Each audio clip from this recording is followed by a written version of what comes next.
Hi guys, it's Liam here, and today I'm going to be talking about what it was like for Aboriginals before white settlers came. So basically, beforehand they were, they lived fairly nomadic lives, where they hunted and gathered, and they knew a lot about the land in terms of which plants they could eat, or which plants they could eat and which they couldn't.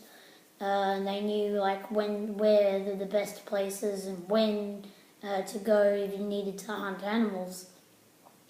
So they knew quite a bit about the land. They didn't build houses, which basically caused them to they never actually stayed in one place. They just moved around.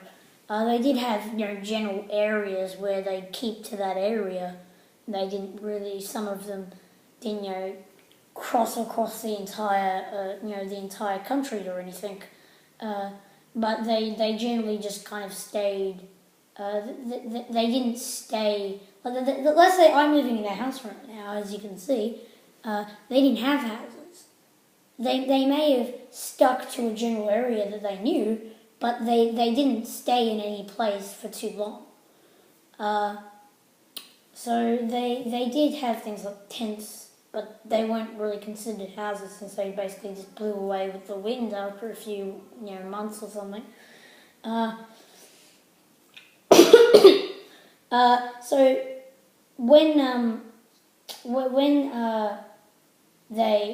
they actually hunted, they would only ever hunt when they actually needed food, so they wouldn't amass like a stockpile of anything. They take only what they needed at the time.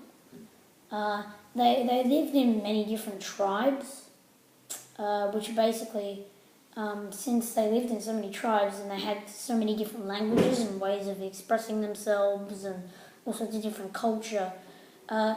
One thing that they did, they all had their own versions of Dreamtime stories, but pretty much all of them did have Dreamtime stories. So that's how they pass on information.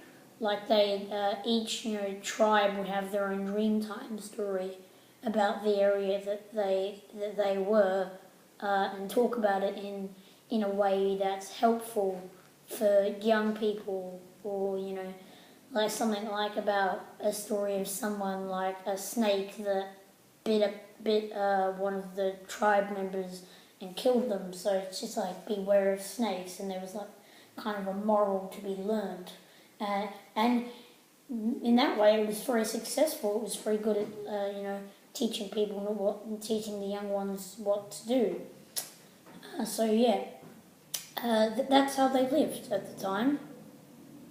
So yeah, thanks for watching, guys. I'll see you all next time.